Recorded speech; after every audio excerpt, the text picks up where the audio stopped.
Salam. C'est possible d'avoir un peu d'essence? Essence? 10 litres? 10 litres? Hein? Celui-là? Il est là. Bon, en fait, là, je suis ici. Ok, combien? Oui. Combien? Combien? 15 5? لا Non? 10 و5 10? 10. و5 15 Comme ça? Ok, dis-moi. 10? هذه رجع لك منهم 5 10? Ok. 15 Ah. 5 Ça et 5 5. Et ça, c'est combien? 5 C'est 10 litres? لا 5 litres 5 litres? ايه 5 litres, 25. لا لا Non? هذه 5 هذه لا Je vais voir. Ah, 15. 15 5 litres. ايه Ok, good. Ok, ouais, merci. Bon, en gros, là, je suis en train d'acheter de l'essence de contrebande qui vient de Libye. On est dans le sud de la Tunisie. Faut que j'ouvre la voiture. Alors, j'espère que je vais pas avoir de problème parce que filmer dans cette région, c'est pas anecdotique. C'est assez spécial. Et donc, tous les bidons que tu vois d'ici, c'est des bidons de contrebande qui viennent de Libye. Et parce qu'on est juste à côté de la frontière libyenne, donc je vais faire en sorte d'être assez discret avec la caméra. C'est la ville de Ben Guerdan, si je prononce bien. Il me semble qu'on prononce comme ça. Et cette ville, donc là je suis sur les extérieurs, cette ville dépend uniquement de d'un pays en guerre, qui est la Libye. Je vais te présenter un petit peu tout ça, mais en gros, prends en considération que la Libye, en fait, elle a pas grand chose à part du pétrole et de l'argent. Donc elle envoie le pétrole et l'argent ici, et qui inonde la Tunisie. Et la Tunisie, elle envoie vêtements, nourriture et tout ça, parce que la frontière est ouverte. Bon, ils parlent pas français, donc on va pas trop communiquer, mais ça me surprend pas. Ah ouais, nice. Je sais pas pourquoi je parle en anglais du coup. Ah ouais, c'est pas tous les jours qu'on voit. Ah ouais, il y a le système et tout. Ah c'est bien, il filtre parce qu'en fait, il peut avoir un problème avec l'essence qui est comme ça. C'est que déjà il y a le contact avec le plastique, donc c'est pas bon non plus quoi. Ah ok, c'est le dernier. Super. Donc 5 litres 15, faut que je fasse la conversion, mais c'est vraiment que dalle. Merci, chocolat. Donc évidemment, le GPT il recommande de diluer avec de l'essence en station, mais là honnêtement, ici dans le coin, il n'y a pas du tout d'essence. Bon, je sais pas si c'est un bidon de 5 litres ou 10 litres. Si c'est un bidon de 5 litres, je me suis fait avoir surpris. Parce que ça reviendrait à 3 dinars, donc ça reviendrait à 87 centimes. Chose qui est géniale, hein, mais normalement, ça on est proche des prix dans les stations normales, donc ça paraît bizarre. Si c'est un bidon de 10 litres, bah là ça paraît logique parce que l'essence est censée être à diviser par 2. Tu vois, il y en a partout l'essence. Tout ça, ça vient de Libye. Donc ouais, si c'est un bidon de 10 litres, parce qu'on s'est pas compris, bah du coup, c'est peut-être un bidon de 10 litres, je sais pas. Dis-moi ce que t'en penses. Si c'est un bidon de 10 litres, là j'ai payé le vrai prix, hein, c'est-à-dire 40 centimes le litre. Si c'est un bidon de 5 litres, bah, j'ai payé le même prix que dans une station normale, alors que c'est de l'essence de contrebande. Bon, passons. On va aller découvrir cette ville qui est très particulière quand même, et qui dépend d'un pays en guerre.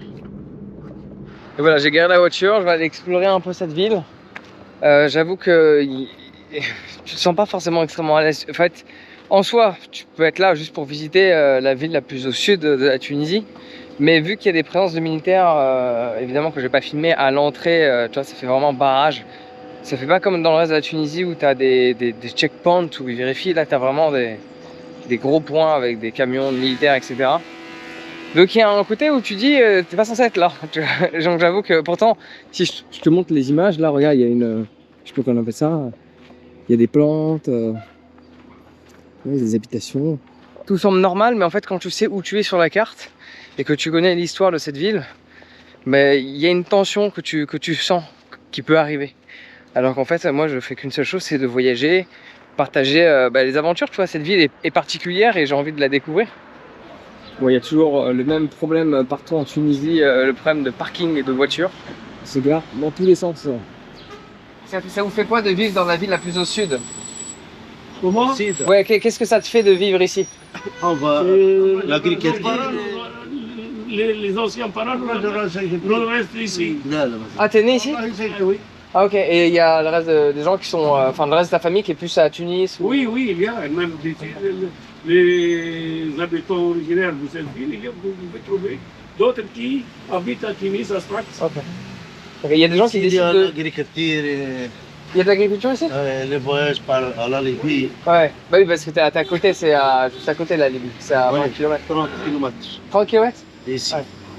J'ai voulu y aller, mais c'est pas possible. Il faut un visa, c'est compliqué. Pour le visa. Il faut visa à l'ambassade. Tu vas faire en ligne. Oui. Tu vois, la Turquie, C'est pas pour les bon. Français, il n'y a pas de visa. La Libye, peux juste c'est pas venir. bon. Non? C'est pas bon la Libye pour vous. Bah, c'est bien pour l'essence. Ah, bon. L'essence. L'essence. L'essence, c'est moins cher, quoi. C'est plus cher. Ah, c'est plus cher?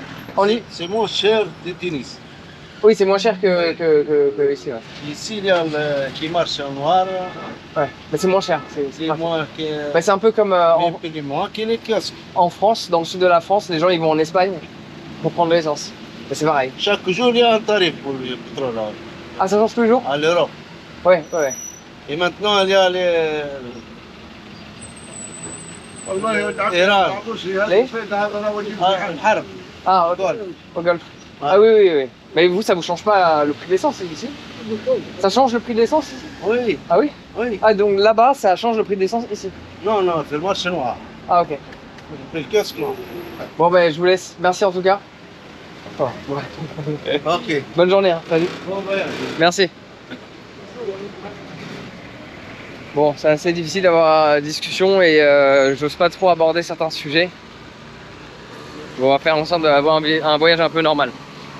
Courte interruption pour te parler du sponsor de cette vidéo, Maclear. Nous voulons tous que notre argent travaille pendant que nous dormons. Et positionner cet argent en banque fait en sorte que l'on perd les sous que l'on a accumulés. Alors tu peux te lancer dans la bourse, mais ça demande beaucoup de temps de tout analyser. Tu peux te lancer dans la crypto et tu peux tout perdre du jour au lendemain. C'est pour cela que je te parle du sponsor de cette vidéo, Maclear. Parce que Maclear, cette société basée en Suisse, te permet de financer des projets d'entreprise un peu partout en Europe. Tu as tout un tas d'options et tu peux choisir quel est le secteur d'activité qui te conviendra le mieux par rapport à ta stratégie d'investissement. Et en moyenne, sur cette plateforme, le taux d'intérêt moyen est de 14% par an. Donc en fait, le fonctionnement de Maclear repose sur 3 principes simples. Premier principe, la régulation et protection du capital. Maclear est une société suisse, membre de l'organisation d'autorégulation Polyreg. Les fonds des investisseurs sont détenus sur des comptes ségrégés, entièrement séparés des fonds opérationnels de la plateforme. Et prend en considération que chaque prêt est émis sur des sûretés réelles, immobilier et équipement. Deuxième point intéressant, c'est la sélection des entreprises. Les entreprises qui sont au sein de cette plateforme d'investissement ont été présélectionnées par leurs équipes, elles ont été analysées avant d'être proposées aux investisseurs. Et troisième point, c'est la transparence. Tu as accès à tous les données financières, à tous les données sur les projets de ces sociétés dans lesquelles tu investis. Donc prends en considération qu'il est possible d'investir à partir de seulement 50 €, donc faire le test ne te demande vraiment pas grand chose et tu vas pouvoir obtenir des rendements annuels entre 12 et 16%. Et souviens-toi que tout investissement comporte des risques, mais le plus grand risque que tu peux avoir, c'est celui de ne pas en prendre et de conserver ta situation actuelle. Si tu veux que les choses changent, il faut prendre un risque, mais idéalement le contrôler, le mesurer, d'où l'intérêt d'investir avec Maclear. Les personnes qui s'inscrivent maintenant vont pouvoir bénéficier de 3% de cashback sur l'entièreté des investissements effectués au cours des 90 premiers jours. Donc profites-en, clique sur le lien dans la description et on se retrouve dans la vidéo. Ciao. Alors ce qui est très intéressant, c'est que tous les trucs bleus que tu vois là, il y en a tout le long de la rue, partout, il y en a encore devant moi. Tout ça, c'est des bureaux de change. Donc c'est assez... Salam. Tu parles français? Non, voilà. Non. Ça, c'est des bureaux de change qu'il y a partout. En fait, je suppose, hein, mais il faudrait que je parle avec quelqu'un qui parle français, que tout ça c'est relié avec l'argent de la Libye. Parce que d'après ce que je sais, d'après internet, en gros, la Libye envoie de l'essence et de l'argent et il y a tout le reste qui est envoyé à la Libye. C'est-à-dire les vêtements, la nourriture, peut-être des véhicules, je sais pas. Et voilà. Donc c'est pour ça qu'il y a plein de bureaux de change partout parce que il y a sûrement de la monnaie libyenne qui transite ici.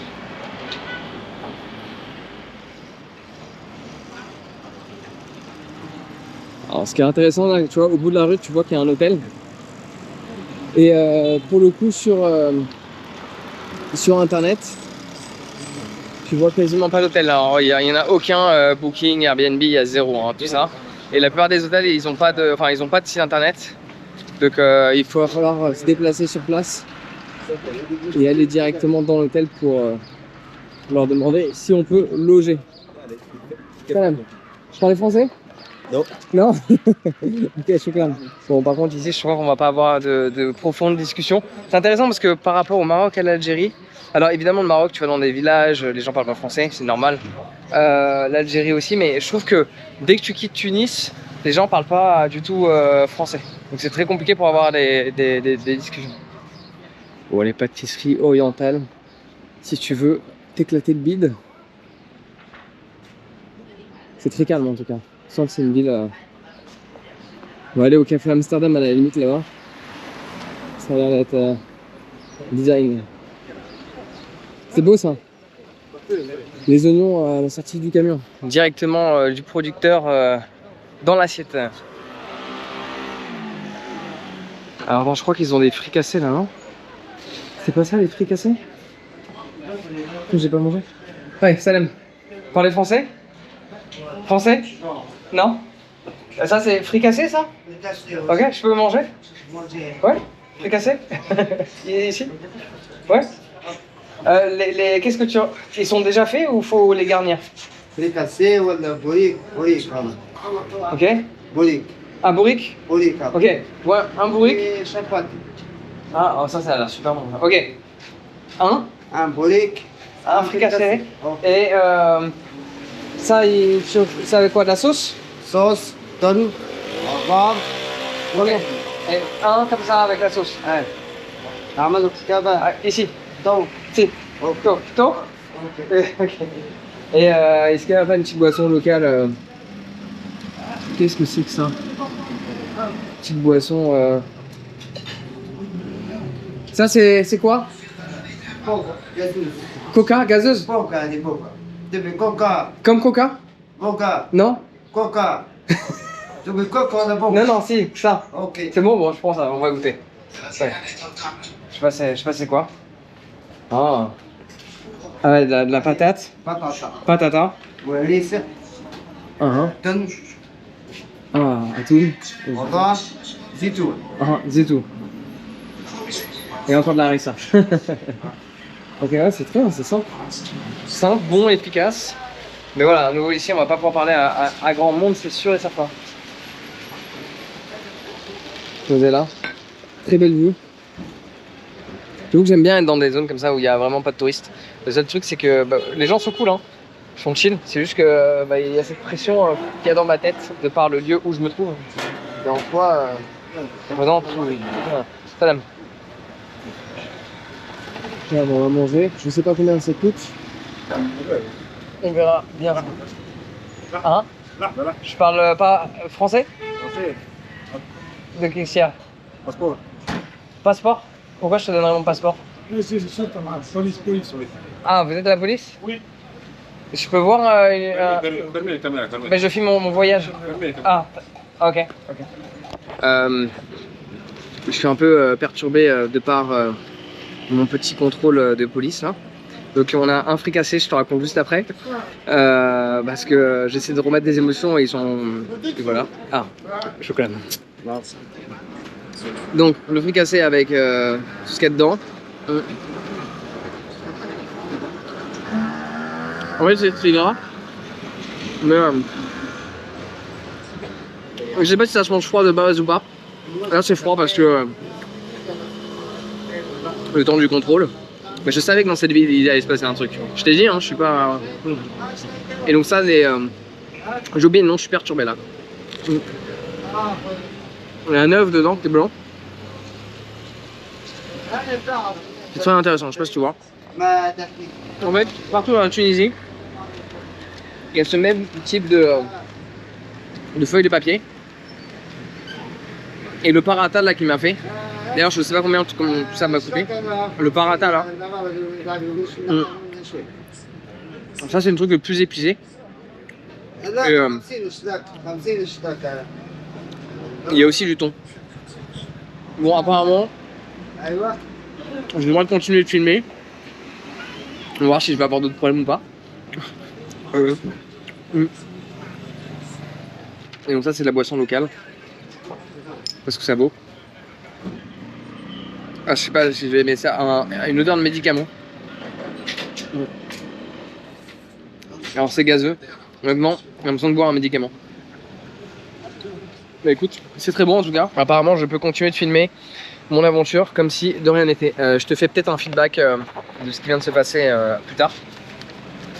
Mais au final, dans la réalité, ils ont été cool. Hein. Ils ont juste posé des questions, j'ai répondu et voilà, tout s'est très bien passé. Mon favori, je pense, c'est celui-là en tout cas. Bon, je vais te raconter ce qui s'est passé avec la police. Parce que je viens de me faire du coup contrôlé par la police en Tunisie. En soi, rien de bien fameux quand tu remets ça en perspective, mais c'est juste parce que tu as une caméra dans la main. Donc c'est assez particulier quand même comme atmosphère. Bon, je suis libre, ils m'ont autorisé, mais attends, faut que je te raconte ce qui s'est passé quand même parce que c'est quand même particulier. Donc bon, ils ont pris mon passeport, etc. Et alors, ils ont pris toutes les informations qu'il y avait sur moi. Hein. Numéro de téléphone, mes itinéraires, où est-ce que j'ai dormi, l'immatriculation de la voiture, quelle location.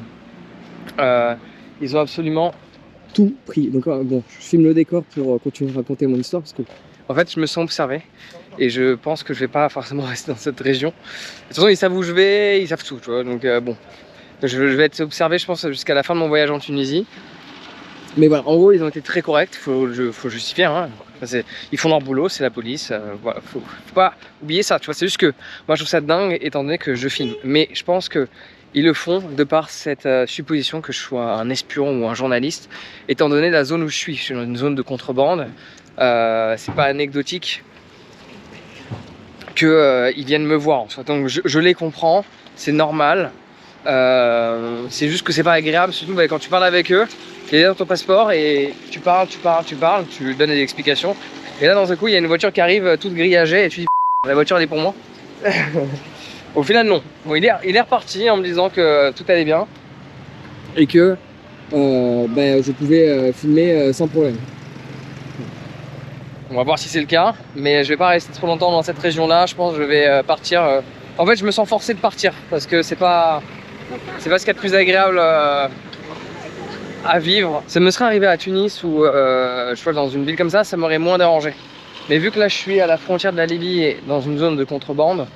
D'essence principalement et d'argent, forcément ça emmène une lourdeur qui... Il y avait déjà de la lourdeur et je t'avais dit dès le début de la vidéo que je sentais que quelque chose allait arriver. Et ceci est arrivé, voilà, je le sentais. Hein.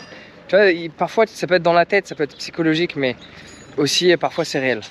Parfois c'est réel, tu le sens, tu sais où t'es et t'es pas naïf. Et je ne le suis pas. Bon, ben ma visite aurait été courte. Hein. Salam. Comment? Hein? Français. Bon, j'avais pas l'air trop content. Bon, je pense qu'il faut pas rester ici. Ah non? Ah ok. Bon, comme tu l'auras compris avec là, un mec... en fait, en plus, j'ai jamais compris. Hein. Tu filmes pas la personne et elle veut pas te filmer et donc du coup, elle te crie dessus parce qu'elle veut pas te filmer. Et du coup, en fait, l'attention est apportée sur elle, c'est complètement illogique. Hein. J'ai jamais compris ce délire-là. Mais voilà, comme tu comprends, du coup, cette région que je voulais te montrer, je voulais me rapprocher de la frontière libyenne.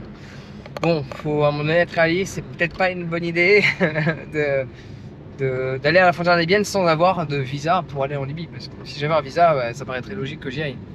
Mais là, c'est pas le cas. Du coup, vu que je suis fiché, que j'ai eu mon contrôle et tout ça, vaut mieux pas que je me rapproche près de la frontière de Libye. Ils vont me dire mais qu'est-ce que tu fous là quoi. Et ils auront raison. C'est ça le truc, c'est qu'ils auront raison. Donc là je me dirige vers la côte pour voir un port et voir la plage et respirer l'air frais. Parce que c'est jamais très agréable ce type de situation, hein. Surtout à l'étranger, faut l'admettre. Bon, je fais une petite review. Là en fait je suis parti de la zone où je me suis fait contrôler.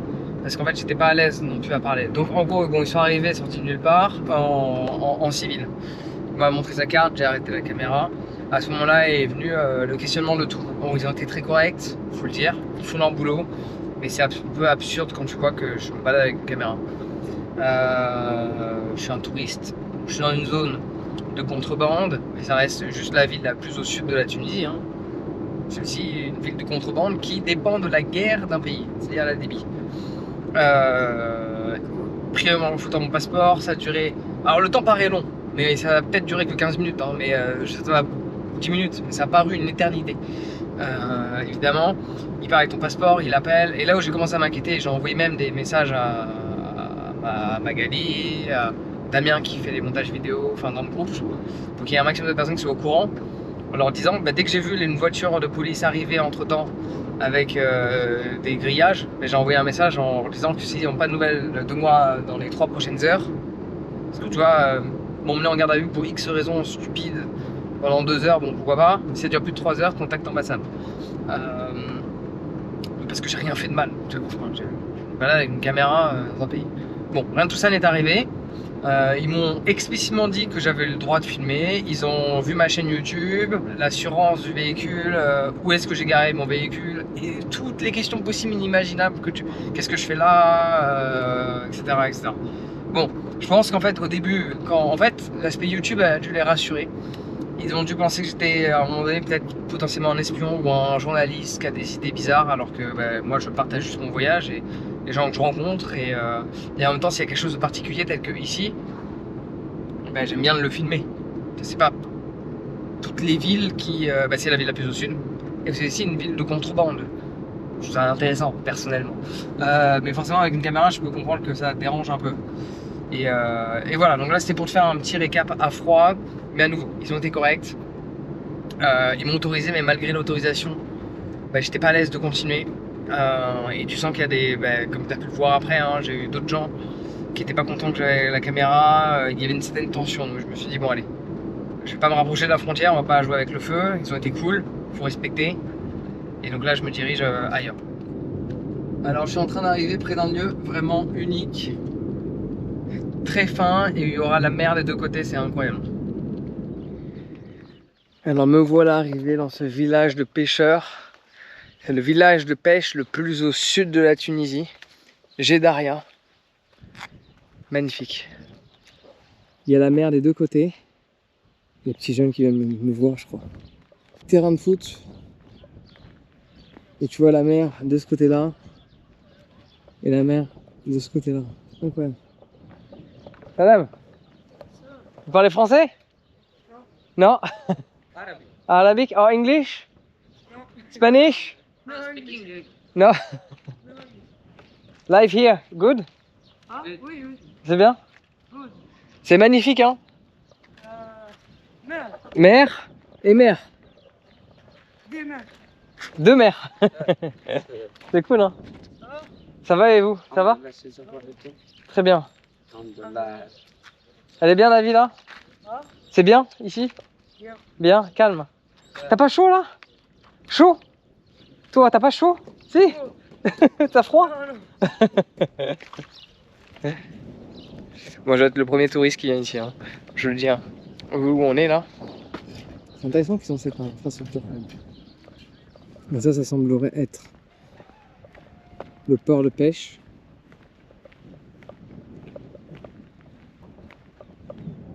Intéressant ça.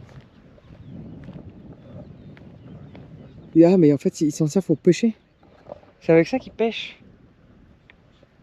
Avec des pots de poterie. Super intéressant quand même. Hein. Il y a des ficelles et tout, c'est pas décoratif. Ah bah il y a des petits jeunes qui viennent, bon. Même si on communique pas trop, ils sont cool, donc peut-être qu'ils peuvent essayer de m'expliquer plus ou moins comment ça fonctionne le tout. Ah non, ils viennent pas. Bon, demi-tour. Je sais pas comment il fait avec sa doudoune lui. Hein. Salem.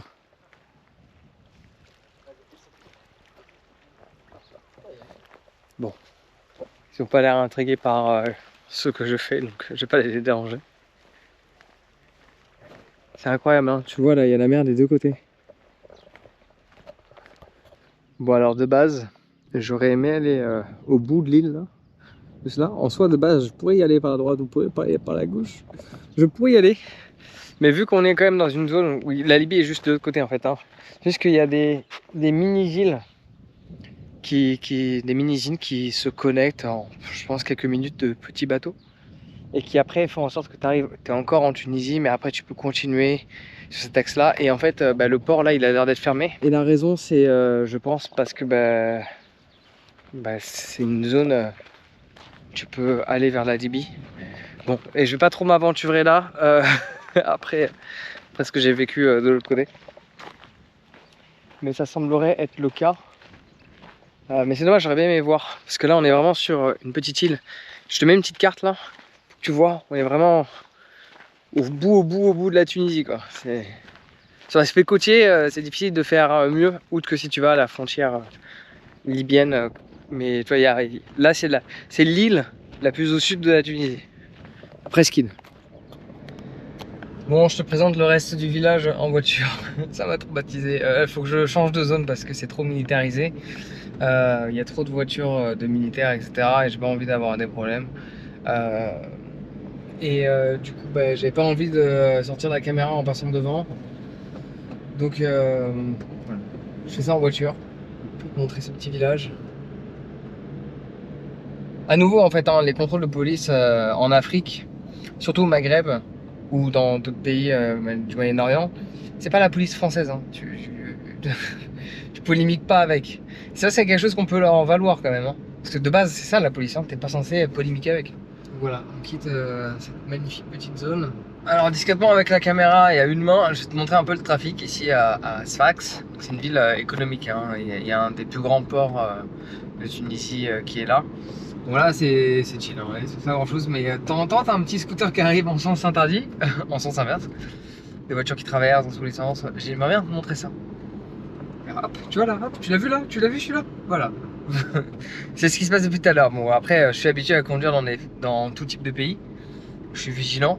Mais c'est le genre de pays où tu peux pas être sur ton téléphone pendant que tu conduis.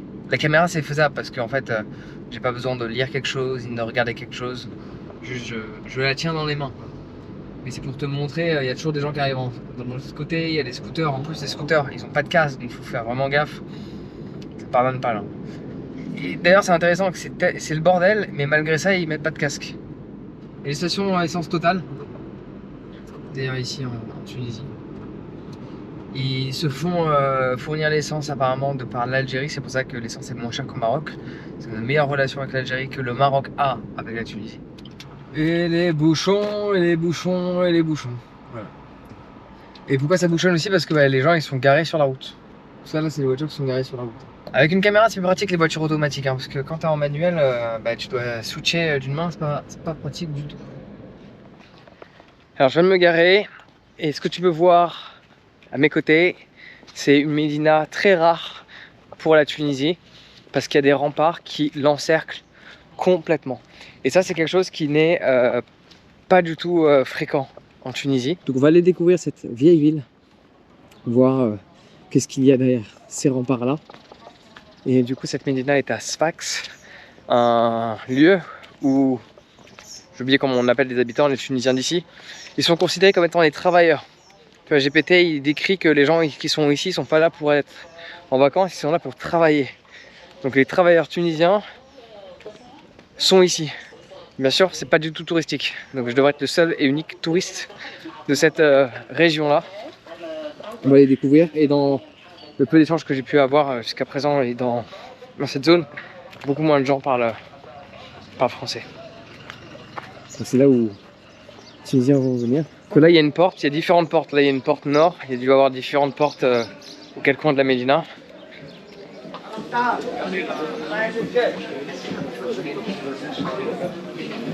C'est franchement, vous pouvez voir qu'il n'y a pas de touristes du coup. Voilà.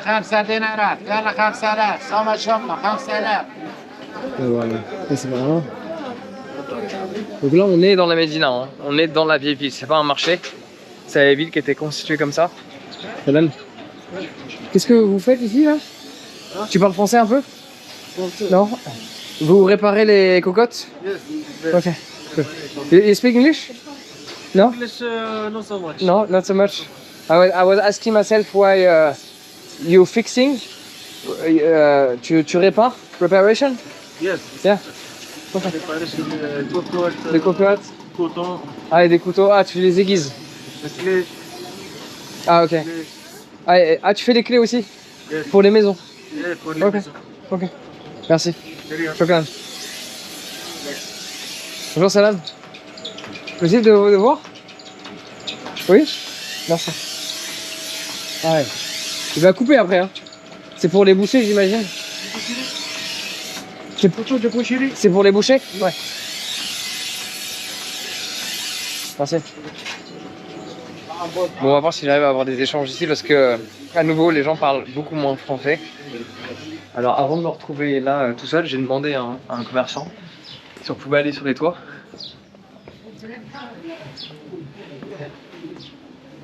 Il m'a dit que oui. C'était pour voir un peu une petite vue. Ça a l'air d'être tout cloisonné dans tous les sens, quoi. Vraiment une vieille ville à l'ancienne. Bon, c'est intéressant qu'on puisse monter en tout cas. En fait, ici, d'une certaine manière, c'est un peu le Amazon tunisien. Les gens viennent là pour acheter tout ce que toi tu achètes sur Amazon. C'est intéressant parce qu'il y a des nouveaux immeubles hein, qui sont au sein de cette médina. Salut, ça va? Tu parles français? Hein? Ah, j'ai entendu l'accent. Ouais. Ça fait combien de temps que tu vis ici? Ça fait 26 ans. 26 ans? Ouais. Ah, donc avant tu vivais ailleurs? En bas. En bas, plus loin? Et comment ça se passe la vie ici dans ce... Elle est très calme. Très calme. D'après internet, Sfax, vous êtes des travailleurs. Wow, oui. Oui. Ça, c'est gros succès. Ouais. Pour l'avenir. Pour l'avenir, tu penses pas? Ouais. Et tu penses qu'il y a des touristes qui vont venir ici à un moment donné ou pas? Parce qu'il y a moins de touristes ici que la Médina à Tunis. À Tunis, il y a plus de touristes. Tunis, c'est bon, c'est crise. Ouais. Merci en tout cas. Très bien. Bon, très gentil. C'est juste qu'on sent qu'il y a une problématique de communication. C'est de l'autre côté. Ok. Elle se cachait. Le visage. Et ouais, tu sens que c'est plus authentique ici. السلطة شنو السلطة اليوم؟ C'est pas mal. Ouais, en fait la configuration elle est exactement la même. C'est-à-dire qu'en fait il y a la rue principale où il y a les commerces et tout en dehors et ben il y a des habitations où, enfin, les gens ne marchent pas ici quoi. En fait elles ont toutes la même configuration. Les médinas en tout cas en Tunisie. Et je sens que c'est relativement similaire au Maroc.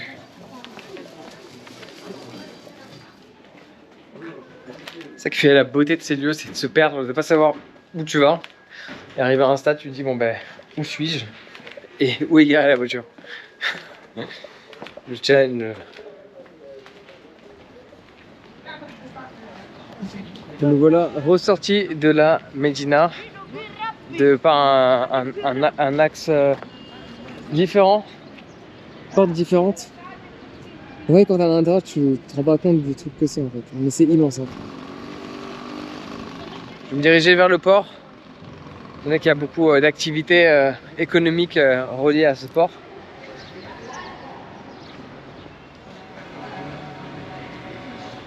Bon bah tu vois, le port il est là-bas. Il y a les gens qui partent à pied, d'autres en voiture. J'aurais aimé te montrer de plus près ce que ça donnait.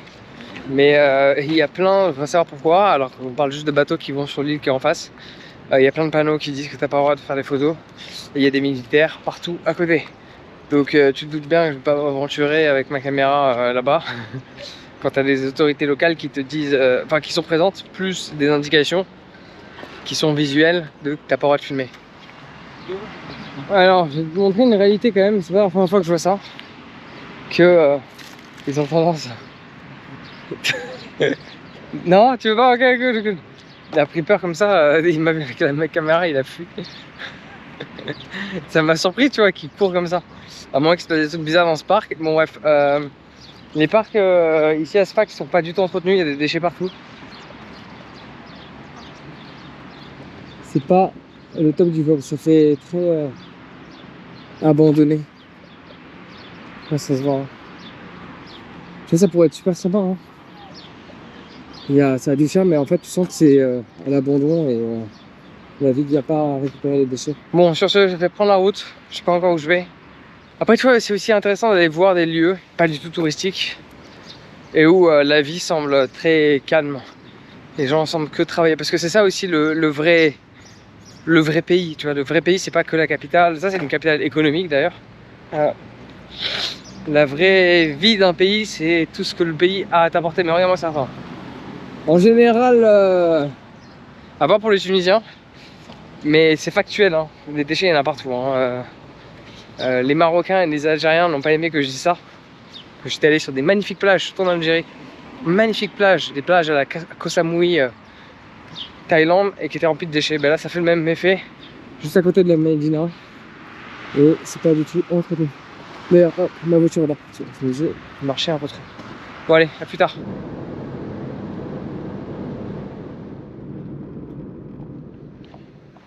Et voilà, j'ai réservé un hôtel.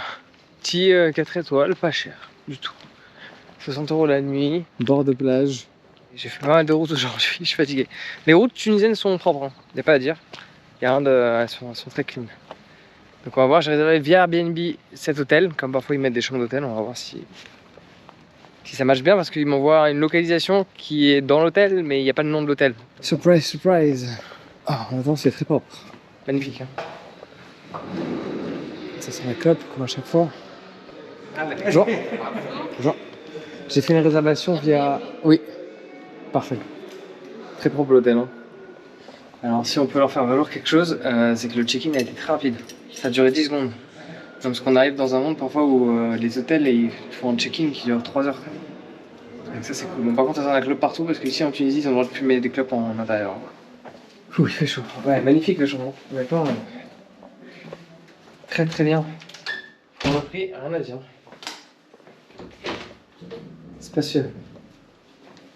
Oh, c'est qui va prendre un bain? C'est propre? Ah bah non, pas de bain. Pas de bouchon. Mais écoute, très propre, hein. Quoi me dire? Très bon évier, design. Bon, c'est un peu rustique à certains endroits. Bon, avec des boutons qui ne fonctionnent pas. De lumière. Bah là, il n'y en a pas. Bon, ils nous ont fait un petit truc bizarre au niveau de la lumière. Ils ont voulu faire un petit style déco très très très spacieuse la chambre. Il fait très nuit, c'est positif. On va bien dormir. Bon, par contre, ils ont pas nettoyé, il y a quelqu'un qui a mangé des gâteaux. Bon, le lit est propre, ça se voit. Très bien. Et là, on a... Je sais pas si j'ai vu sur la mer. Ah, c'est presque. Oh, j'ai une terrasse. Incroyable. Incroyable cet hôtel. Il y a la clim. Magnifique. Je sais pas si tu vois quelque chose. Non, je ne vois rien. Ah, incroyable. Écoute, ultra satisfaisant. Vue sur la piscine. Il y a la mer de l'autre côté. Je vais me grignoter un petit truc et me reposer. Donc ça c'est le buffet qui est à l'hôtel. Je trouve ça assez cher, 20 balles. Mais bon, je vais payer parce que j'ai la flemme d'aller manger ailleurs. J'ai pas envie d'en prendre la voiture. On va pas mal de trucs qu'on va goûter. Je te montre. Je pense que je vais prendre, on dirait, les fameux fricassés, mais qui sont faits différemment. Du poisson. Et des trucs qu'on a vraiment super mauvais. Donc on va goûter un peu de tout. Sauf de la viande, là, je suis en train d'être anesthésié au niveau de la viande. Donc je vais me servir et on va voir ce que ça donne. Bon, au prix du buffet, c'est la première assiette que je vais manger. On mange une autre. On va voir ce que ça donne. Bon, j'avoue que je vais parler doucement parce que je trouve que l'ambiance est assez petite.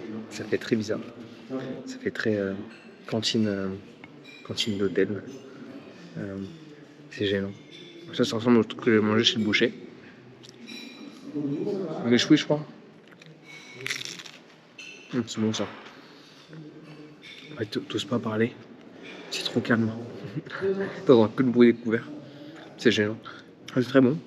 Malgré que ce soit frit, il n'y a pas ce sentiment que ce soit gras. Et c'est de la patate. 20 € en Tunisie, t'attends à ce que le truc soit quand même parfait, quoi. Et là, ils ont ce truc avec les petits pois, là. Sauce petits pois. Avec du poulpe.